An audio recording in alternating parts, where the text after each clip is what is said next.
Pemirsa, pertemuan bilateral Presiden Joko Widodo Jokowi dengan Perdana Menteri PM Kamboja Hun Manet di Melbourne, Australia membahas tiga hal utama. Pertemuan tersebut juga dalam rangka penguatan hubungan bilateral antara Indonesia dan Kamboja menyambut perayaan 65 tahun hubungan diplomatik kedua negara pada 2024.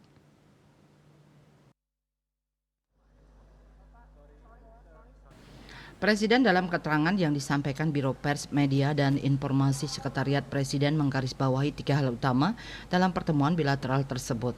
Pertama, peningkatan kerjasama perdagangan dan investasi melalui pengembangan konektivitas dan infrastruktur, baik sektor udara maupun laut.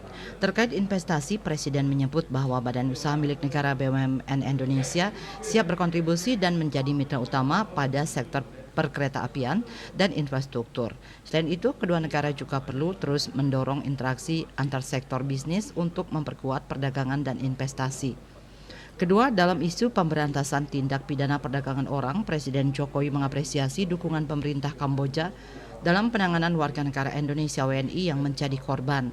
Presiden Jokowi menekankan perlunya meningkatkan kerjasama dalam pencegahan dan penanganan tindak pidana perdagangan orang antara negara asal dan negara tujuan, serta implementasi nota kesepahaman MOU Pemberantasan Kejahatan Transnasional tahun 2023. MOU Pemberantasan Kejahatan Transnasional tahun 2023 perlu segera diimplementasikan, terutama pertukaran informasi intelijen dan peningkatan kapasitas kepolisian kedua negara.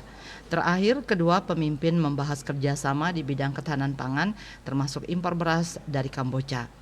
Presiden Jokowi juga mendorong penyelesaian pembaruan MOU kerjasama perdagangan beras dan MOU pembentukan mekanisme imbal dagang untuk sepakati harga dan jumlah beras impor.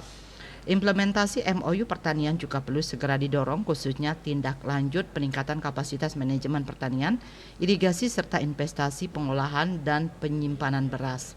Presiden juga mengucapkan terima kasih atas dukungan Kamboja selama keketuaan Indonesia di ASEAN 2023 lalu. Presiden juga menekankan pentingnya implementasi kesepakatan ASEAN berupa 5 poin konsensus, 5 visi, dan penyelesaian krisis Myanmar. ASEAN masih memiliki pekerjaan rumah untuk implementasi kesepakatan ASEAN dan menyelesaikan krisis Myanmar. Indonesia akan terus dukung keketuaan Laos tahun ini, terutama dalam implementasi 5 visi. Saya juga mengucapkan terima kasih atas dukungan Kamboja terhadap keketuaan Indonesia di ASEAN tahun lalu. Turut mendampingi Presiden Jokowi dalam pertemuan tersebut yakni Menteri Koordinator Bidang Perekonomian Airlangga Hartarto, Menteri Luar Negeri Retno Marsudi, Menteri Sekretaris Negara Pratikno, dan Menteri Pekerjaan Umum dan Perumahan Rakyat Basuki Hadimulyono. KMP Bali Pos melaporkan.